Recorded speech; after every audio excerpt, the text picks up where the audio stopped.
नमस्कार, आर्य न्यूज देख रहे हैं आप। मैं हूं आपके साथ पल्लवी सिंह। रुक करेंगे इस वक्त की बड़ी खबरों की ओर। बेशक बिहार में बीजेपी और जेडीयू मिलकर सरकार चला रही है, लेकिन दोनों के बीच फिर से एक बार रिश्तों में खटास नजर आने लगी है। प्रदेश स्तर पर ऐसे छोटे मोटे कई मौके आए हैं जहां लेकिन बाद में ऑल इज वेल का दावा किया गया, लेकिन एक बार फिर से अब दोनों के बीच बढ़ रही दूरियों के संकेत मिल रहे हैं। ये लोकल स्तर पर नहीं बल्कि बड़े और नेशनल स्तर पर दिख रहे हैं। दरअसल केंद्रीय गृह मंत्री अमित शाह आज बिहार के दौरे पर होंगे, लेकिन अपने इस दौरे के दौरान वो बिहार के सीएम नीतीश कुमार से मुलाकात नहीं करेंगे। ऐसे में चर्चा होने लगी है कि दोनों के बीच सब कुछ ठीक नहीं है। हालांकि गृह मंत्री अमित शाह का ये बिहार दौरे का एक ही दिन होगा। यहाँ वो आज सुबह पहुंचे और इसी के साथ ही सीधे वो आरा जगदीशपुर के लिए प्रस्थान करेंगे। जगदीशपुर में वो बाबू वीर कुंवर सिंह की जयंती पर बीजेपी द्वारा आयोजित किए गए विजयोत्सव में शामिल होंगे और इसके बाद नारायण मेडिकल कॉलेज के दीक्षांत समारोह में शामिल होंगे। फिर गया से दिल्ली के लिए रवाना हो जाएंगे। और आपको बता दें कि बिहार में एनडीए काफी दिनों से गड़बड़ियां करते दिख रही है।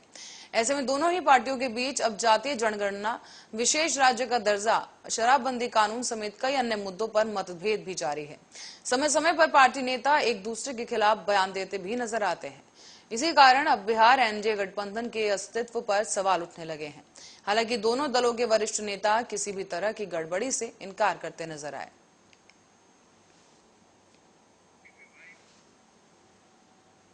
और महाराष्ट्र में मनसे चीफ राज ठाकरे द्वारा शुरू किए गए हनुमान चालीसा विवाद में अब निर्दलीय सांसद नवनीत राणा भी कूद गई हैं और ये लड़ाई अब उद्धव ठाकरे के घर मातोश्री के बाहर पहुंच चुकी है। दरअसल अमरावती से सांसद नवनीत राणा ने आज मातोश्री के बाहर हनुमान चालीसा पढ़ने का ऐलान किया था। उनके इसी ऐलान के बाद महाराष्ट्र में सियासी पारा एक बार फिर चढ़ गया और इसी ऐलान के बाद गुस्साए शिव सैनिकों ने शनिवार सुबह को नवनीत राणा के घर के बाहर खूब हंगामा किया। कार्यकर्ता बैरिकेड तोड़कर अंदर घुस गए।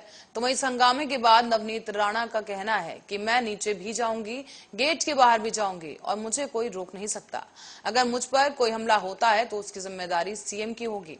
इस ऐलान के बाद सांसद नवनीत राणा को मुंबई पुलिस ने एक नोटिस भेजा है और इस नोटिस में सीएम उद्धव ठाकरे के घर के बाहर हनुमान चालीसा के पाठ से मनाही की गई है। मुंबई पुलिस ने यह साफ कर दिया है कि अगर रवि राणा या नवनीत राणा अपने घर से बाहर निकलने की कोशिश करेंगे तो उन्हें बाहर नहीं जाने दिया जाएगा। अगर उन्होंने जोर जबरदस्ती की तो पुलिस कार्रवाई करेगी। और अब आपको बता दें कि नवनीत राणा ने आज सुबह ही 9 बजे मातोश्री के बाहर हनुमान चालीसा का पाठ शुरू करने का ऐलान किया था। इस विवाद के बाद अब खतरे को देखते हुए केंद्र सरकार ने नवनीत राणा को वाई कैटेगरी की सुरक्षा प्रदान की है।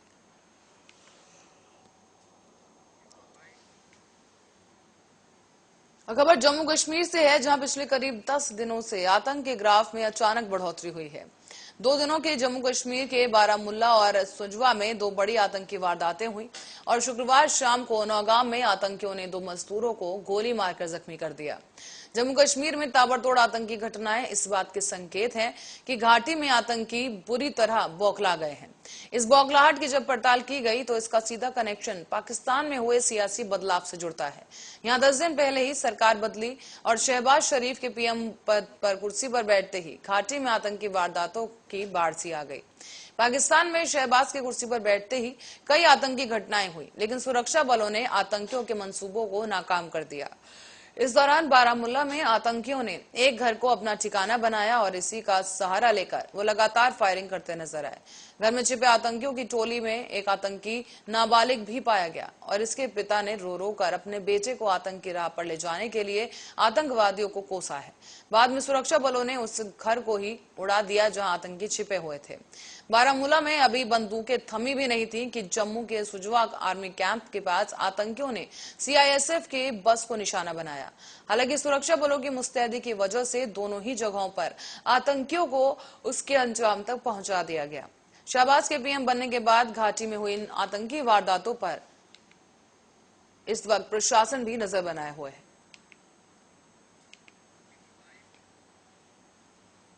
तो वहीं प्रधानमंत्री नरेंद्र मोदी के दौरे से पहले आत्मघाती हमला करने की आतंकी कोशिश शुक्रवार को नाकाम हो गई है। सुरक्षा कर्मियों ने मुठभेड़ में 2 संदिग्ध पाकिस्तानी आतंकवादियों को मार गिराया और मुठभेड़ में सीआईएसएफ का एक अधिकारी भी शहीद हो गया है। आपको बता दें कि इस बारे में एक निजी न्यूज एजेंसी से जानकारी सामने आई है कि एक वीडियो जारी किया गया है जिसमें नजर आ रहा है कि सुंजवा इलाके में सीआईएसएफ के जवानों की बस गुजर रही है। इसके कुछ ही देर बाद वहां से एक बाइक सवार गुजरता है और फिर धमाकों की आवाज सुनाई देती है। जवानों और आतंकियों के बीच ताबड़तोड़ फायरिंग होती है। हालांकि ये खबर आपको दिखा रहे हैं हम यहाँ पर जम्मू के बाहरी इलाके से है, जहां पर सुजवा में सेना के शिविर के पास हुई इस मुठभेड़ में 9 सुरक्षाकर्मी घायल हुए हैं।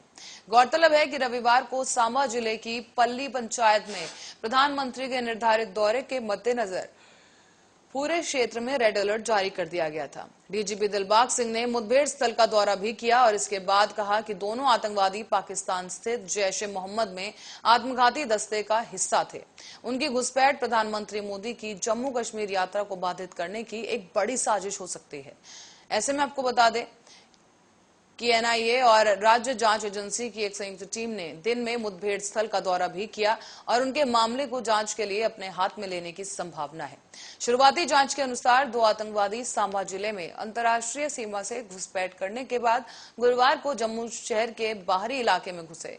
यहां पर सेना के शिविर के पास एक इलाके में रुके, जहां डीजीपी ने मुठभेड़ स्थल के पास कहा है कि पुलिस और अन्य बल एक अभियान में शामिल थे जो कि पूरा हो गया है।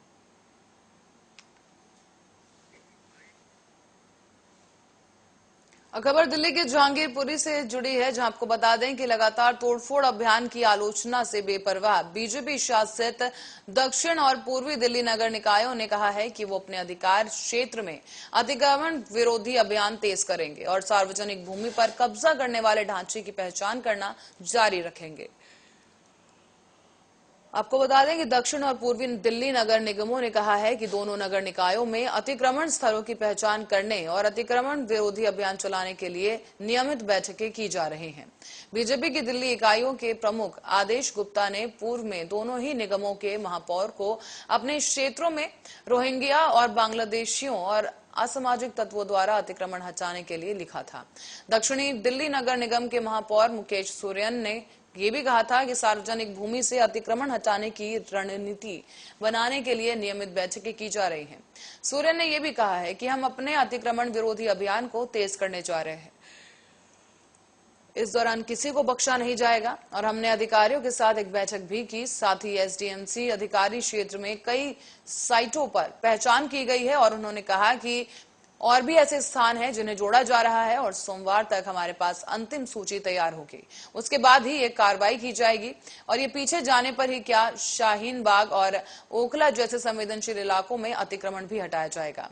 सूर्यन ने किसी का नाम न लेते हुए कहा और जोर देकर बताया कि सभी जगहों से अतिक्रमण हटाया जाएगा। पूर्वी दिल्ली नगर निगम के महापौर श्याम सुंदर अग्रवाल ने भी कहा कि अतिक्रमण विरोधी अभियान पहले से ही चल रहे हैं, इसे और तेज किया जाएगा।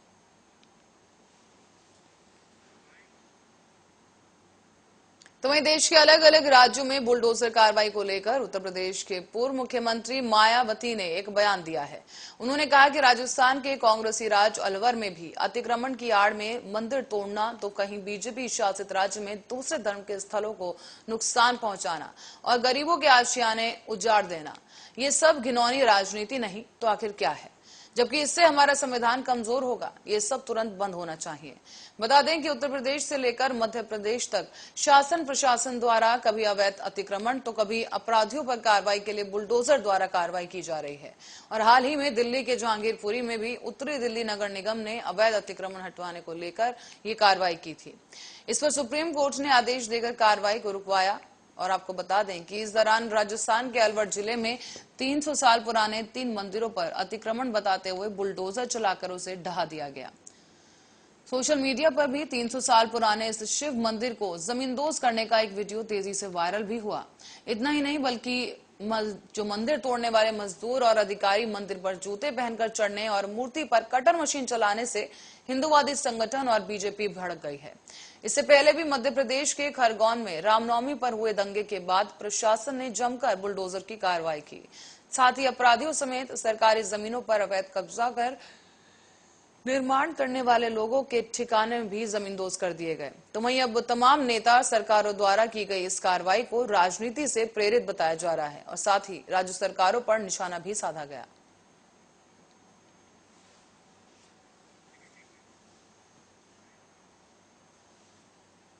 तो वहीं जौनपुर जिले में साइबर सेल और पुलिस की संयुक्त टीम ने अंगूठे को क्लोन बनाकर बैंक के पैसे निकालने वाले अपराधियों को गिरफ्तार कर लिया है।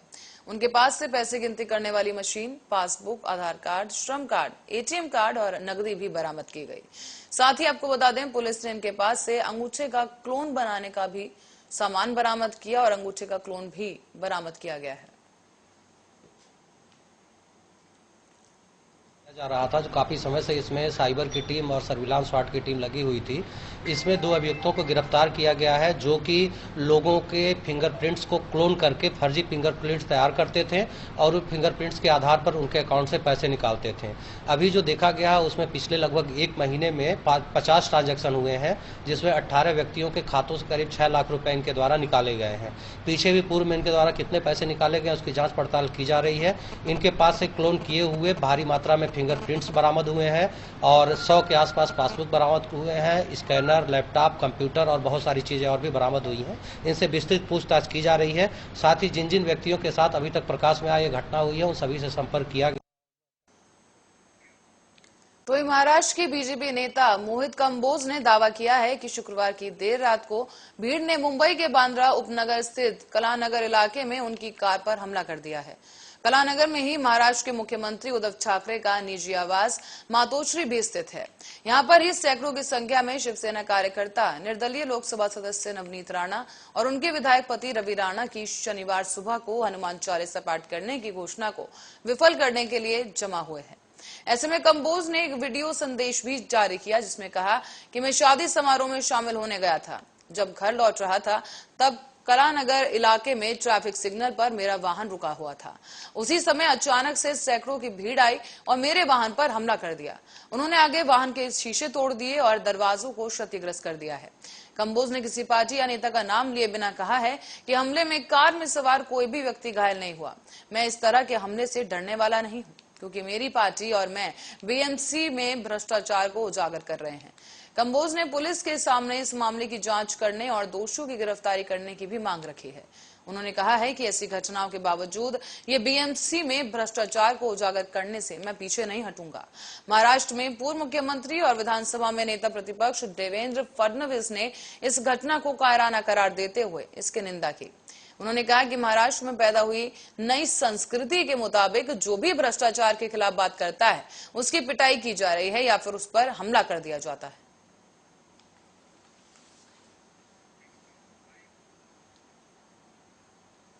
और यूक्रेन के ध्वस्त हो चुके शहर मरियोपोल के बाहर एक और सामूहिक कब्र मिली है।